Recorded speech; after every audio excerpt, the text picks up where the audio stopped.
Hello guys, welcome to Prep and Peace। इससे पहले वाले वीडियो में हमने सिंपल इंटरेस्ट का कुछ फंडामेंटल्स देखा था और एक क्वेश्चन भी देखा था कि कैसे सिंपल इंटरेस्ट का क्वेश्चन बनता है और उसको कैसे सॉल्व किया जाता है। अलग अलग मेथड से देखा था हमने। तो आज के क्लास में हम लोग कुछ प्रैक्टिस क्वेश्चंस देखेंगे। यहाँ से बेसिक लेवल का प्रैक्टिस क्वेश्चन शुरू होगा और धीरे धीरे हम लोग आगे आने वाले क्लासेस में एडवांस लेवल के प्रैक्टिस क्वेश्चंस भी करेंगे।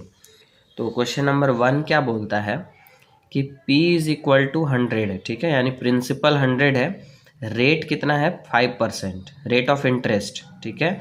तो सिंपल इंटरेस्ट कितना होगा, ठीक है, और अमाउंट का वैल्यू कितना होगा।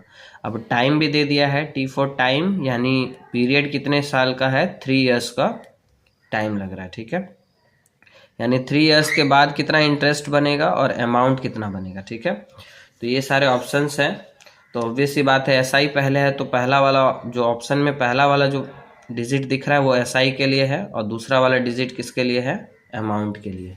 तो इसको भी दो मेथड से हम लोग जैसा कि फंडामेंटल्स में जान चुके हैं, तो कुछ क्वेश्चंस तक दोनों मेथड देखेंगे, फिर फाइनली जो इजी वाला मेथड है उसको हम लोग अडॉप्ट करके आगे का सारा क्वेश्चंस देखेंगे, ठीक है। तो मेथड नंबर 1 क्या बोलता है, फॉर्मूला से चलेंगे। फॉर्मूला क्या है, सिंपल इंटरेस्ट बराबर P into R into T by 100। तो P का वैल्यू 1000, R 5 और T 3 डिवाइडेड बाय 100, 20 कैंसिल कर दिए। तो यहाँ से क्या आ गया हमारे पास, मल्टीप्लाई करने के बाद 150 इज द आंसर, ठीक है। अमाउंट कैसे निकालते हैं, तो बस जो प्रिंसिपल अमाउंट है हमारा उसमें क्या कर देंगे, सिंपल इंटरेस्ट को ऐड कर देंगे। तो प्रिंसिपल मतलब कितना पैसा दिया, तो 1000 रुपीज़ दिया था और इंटरेस्ट कितना बन गया 3 साल में, 150। तो दोनों को जोड़ देंगे तो क्या हो जाएगा, 1150 रुपीज़ अमाउंट उसको मिलेगा। अब मेथड 2 क्या बोलता था कि simple interest is equal to, हम लोग दूसरे तरीके से कैसे निकाल सकते हैं, R into T percent of P। Principal का R इंटू टी परसेंट, तो R है 5, T है 3, तो 15% निकाल देंगे 1000 का, प्रिंसिपल कितना है 1000 है, तो 15 बाय 100 इंटू 1000, 20 कैंसिल, जल्दी से आंसर क्या आ गया 150। अभी देखिए क्या है कि ये वाला फॉर्मूला लिखने जा रहे हैं R into T of P, ठीक है। अब डायरेक्टली आप यहाँ पे डायरेक्ट कर सकते हैं एग्जाम में, R देख लीजिए, T देख लीजिए, बस 15% निकाल दीजिए, 1000 का आंसर आ जाएगा। उसी तरह से अमाउंट का बात करें तो क्या होगा, 100 plus R into T percent of P, तो 100 प्लस R 5 और T 3, तो इस तरह से 115% निकाल देंगे किसका, P का, तो 115 डिवाइडेड बाय 100 इंटू 1000, तो इस तरह से आ जाएगा, तो 1150 इज द आंसर। तो ये था दूसरा तरीका। ये वाला तरीका हम लोग आगे चलेंगे, आगे चलते हुए इसी वाले मेथड को अडॉप्ट करेंगे, ठीक है। आगे बढ़ते हैं अगले सवाल की ओर। तो दूसरा सवाल क्या बोलता है, इसमें अमाउंट का वैल्यू दिया हुआ है, टाइम दिया हुआ 6 इयर्स, रेट दिया हुआ 5%, तो पूछ रहा है प्रिंसिपल अमाउंट कितना था, मतलब प्रिंसिपल कितना था, कितना पैसा दिया गया था, ठीक है। तो अमाउंट बराबर, अब हम लोग दूसरा वाला मेथड का डायरेक्ट अमाउंट पे आते हैं, ठीक है, क्योंकि इस क्वेश्चन में कहीं पे भी सिंपल इंटरेस्ट नहीं दिया हुआ है, तो हम लोग एक बार सिंपल इंटरेस्ट निकालने जाएंगे फिर प्रिंसिपल निकालेंगे तो वो कोई ज़्यादा टाइम टेकिंग हो जाएगा, ठीक है। तो डायरेक्ट अमाउंट वाले फॉर्मूले पे आते हैं। Amount is equal to 100 plus R into T percent of P, ये हम लोग को पता है। तो अमाउंट के जगह पे अमाउंट लिख दिए, 100 प्लस R के जगह पे 5, T के जगह पे 6 ऑफ P कितना है हमको निकालना है P, तो 1300 इज इक्वल टू, यहाँ 6 इंटू 5 30, 130% ऑफ P, परसेंट है तो इसलिए डिवाइड कर दिया 100 से इंटू P। अब 130 से 10 टाइम्स कट गया, 100 इधर जाके मल्टीप्लाई हो गया, कितना आ गया, P का वैल्यू 1000 इज द आंसर। चलिए बढ़ते हैं अगले सवाल पे। तो क्वेश्चन नंबर 3 क्या बोलता है कि a sum of money earned a simple interest of ₹3200। अब यहाँ पे सम ऑफ मनी लिख दिया है, मतलब बताया नहीं कि कितना पैसा था, ठीक है, बस बताया कि सिंपल इंटरेस्ट जो था 3200 था, ठीक है, इन 4 ईयर्स, 4 साल में, तो at the rate of 6.25% per annum. Per annum बोलने का मतलब है एक साल में इतना परसेंट का इंटरेस्ट लगता है, इस रेट से लगता है, ठीक है। How much will that amount be, that amount be, अब यहाँ पे अमाउंट बी लिखा है लेकिन यहाँ पे पूछ क्या रहा है आपसे, how much will that amount be, यहाँ पे सम ऑफ मनी के बारे में पूछ रहा है, ठीक है, मतलब कितना पैसा था जिसका इंटरेस्ट 4 साल में इस रेट से इतना रुपया बन गया। ये क्वेश्चन है, ठीक है। तो सिंपल इंटरेस्ट दिया हुआ है, टाइम दिया हुआ 4 इयर्स, रेट दिया हुआ है, पी पूछ रहा है यहाँ पे। अब यहाँ पे कंफ्यूज नहीं करना है कि अमाउंट पूछ रहा है तो अमाउंट हम लोग मतलब पी प्लस एस आई वाला फैक्टर निकालेंगे, वो वाला नहीं है, ठीक है।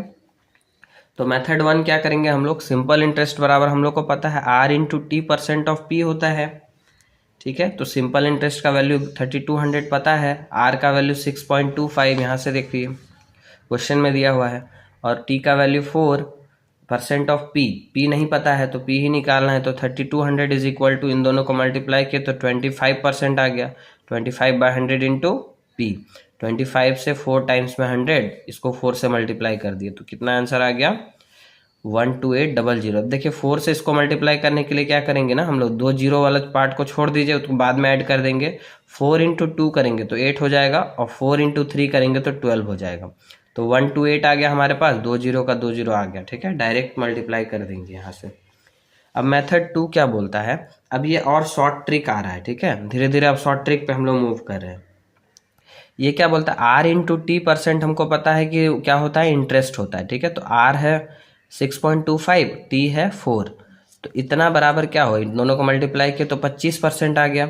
तो 25% किसी भी प्रिंसिपल अमाउंट का कितना है, 3200 है, ठीक है। 25% कितना है, 3200 है। तो हम लोग को प्रिंसिपल अमाउंट का 100% कितना होगा, यदि 25% प्रिंसिपल अमाउंट का 100% बोलने का मतलब 100/100 यानी 1 हो गया। तो प्रिंसिपल अमाउंट को 1 से मल्टीप्लाई करेंगे तो वो खुद प्रिंसिपल अमाउंट बन जाएगा ना, यानी 100% इज इक्वल टू पी।